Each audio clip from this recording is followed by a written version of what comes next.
Miss Donna Jackson. Good morning. Good morning. Pleasure How to are you meet this you. morning? I Beautiful am sunny morning, Isn't huh? it gorgeous? It's Yes, Pittsburgh. yes, yes. Tell me something. What do you like about your neighborhood? Well, I like a lot of things about my neighborhood. It's quiet. The dynamics of the house structure. It's like to spread it out. It's a good Can you tell neighborhood. me a little bit about the history of your neighborhood? Well, I can give you a little bit. I'll start when I was young. And so I pointed down the street. My grandparents lived in that home, and I would say in the late 90s, my grandmother became sick, and they had to move her to California. I was reluctant to move in her house, but they was like, your grandmother would love you to move there. So I moved there and, made it my home, and I've been pretty content. You find that a Since. common thing? Generations? Yeah. Because that was my grandmother's thing, It was just like you just don't get rid of homes, You pass it on down the generations. So I have a daughter, She presently is in my parents' home, and my grandson stays with me. So he's like, Grandma, you're giving me this house. Love it. The future. So I'm like, well, I have to split it between the four of you. So. Well, tell me some about the landmarks around. Well, some years ago, as I was growing up, as I stated in the spot that we're sitting in now, there was a hardware store. Next to the hardware store, there were several other stores. Before the open pantry came across the street, there was another store, a laundromat, cleaners, and also some row houses. And down there was a little confectionery store where kids could go play pinball. At that time, we used to play pinball, and, to get hoagies and things there. Like that. Yeah. And across the street on the corner, there was a pharmacist, Pentown Pharmacist. They moved from Penn Hills down here, McIntyre Bakery. So there was a lot of businesses, and through the transition of people moving out, the business slowly moved away from the neighborhood, which kind of left us a food desert. Food desert. What does that mean? Well, there's no really place where you could buy food. You have to leave the neighborhood to go outside to buy your groceries. Senior citizens have to get on the bus, or get access to go, to the Walmarts and places like that. So I think if we had something sustainable that they didn't have to worry about going out of the neighborhood, would make it better for seniors. Very good, very good. Yeah. So, if you had to imitate another neighborhood in Pittsburgh, who would you imitate? None. None. What? Presently, I am a member of the Lamar Consensus Group, and through the transition of learning the community economic development part of it, I think each neighborhood has its uniqueness. And that's one of the things what we're doing for Lamar. We're going for a green, unique community. So I would say Lincoln-Lemington-Belmar has its own unique. So it would be up to... What makes it unique?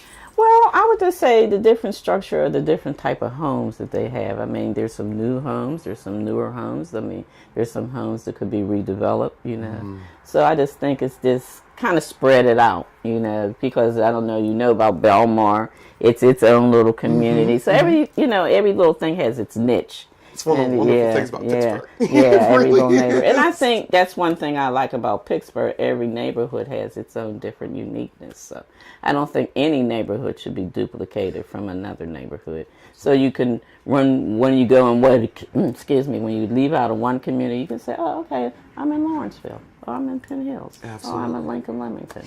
If you, Miss Donna, had something to change right now in Pittsburgh, in your neighborhood, I know we were talking about food desert. Right.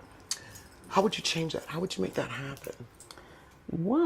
I would ask that the neighbors come together a little bit more and form a grassroots organization and put their ideas on the table. And through those ideas, vet them out to see exactly what could be done small. Presently, as I stated, I'm a part of an organization that we have a community garden. We have 40 beds. I'd like to see that happen here. We do have pieces of vacant land that, you could grow a community garden. How long has that been going on? We've been doing this. It's the 4th year. All right.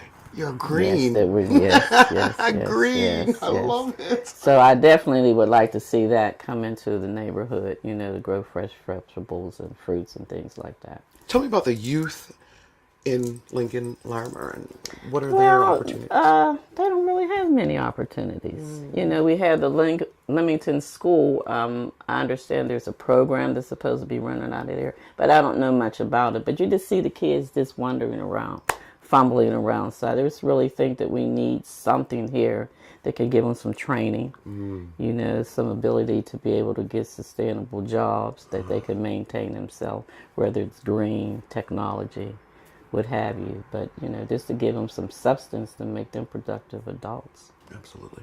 Absolutely. Miss Donna, I have had a pleasure talking to you. It's a pleasure talking really, with you, I have. Yes. You said you belong to an organization called the Census? The Larmer Consensus Group. Consensus Group. Yes. Tell me about that and how it got started. And Senator Furlow, you know, started the Larmer Consensus Group some years ago, but let me take it back a little bit further. She passed some time ago. Orly Carroll had been working in the neighborhood for over 30 years, tirelessly and hard, to change the Larmer area. And kind of, you know, not to get slacked off, but, you know, sometimes things happen.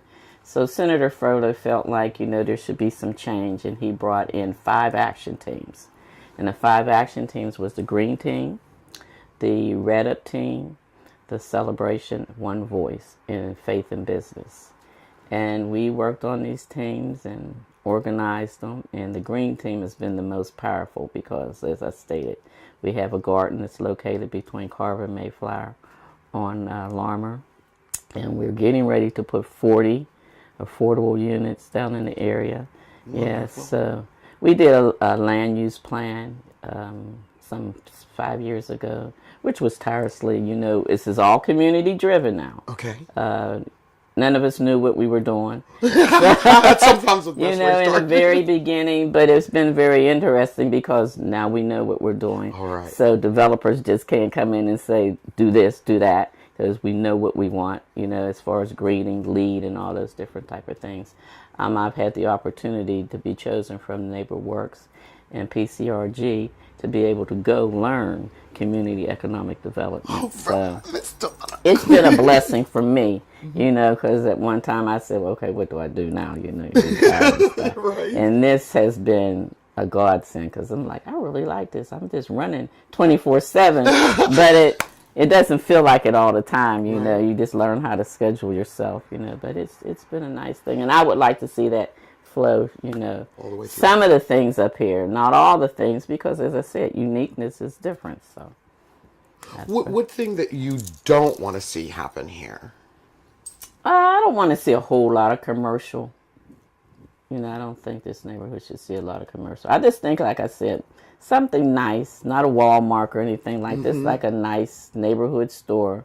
They can have, like, you know, they could get their medicine, you know, instead of having to go to Giant Eagle pharmacist in it, and food. You find that that's an issue here, though? Yes, it is. It's It is. an issue. It is a big issue. Right. How's transportation here?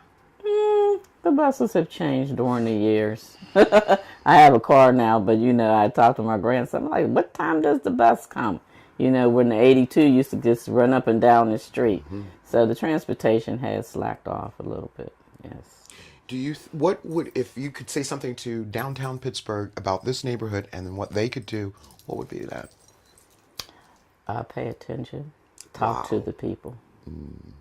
Some things are not always about politics. Sometimes you have to talk to the people. You have seniors. You have a mixture of people. They have needs and wants. And I think you need to just not hear them, but address some of the issues that they have. Absolutely. Absolutely. Miss Donna Jackson, I truly, truly enjoyed you. I wish that you could tell me how you would tell a young person how to start those, you know, the organizations that you were talking about, like Red Up, Green. Well, one of the things is, I think if you step into, just to say, to come down to our neighborhood, I mean, down to Larmer, and see some of the things that we do, then you could come up here and duplicate those things. Now, that's a duplication that I don't have a problem with. But you can learn, you know, because there are different organizations. You have Grow Pittsburgh, you have GTEC, you know, you have the Western Conservatory. You have all these different organizations that are willing to help neighborhoods do that fresh food thing. So it's about getting connected with partners, collaborating. Yes, absolutely. I've had a blast talking to you. You Okay. have truly enlightened me. Thank you, Miss Jackson. It was nice meeting you. Nice Thank meeting you.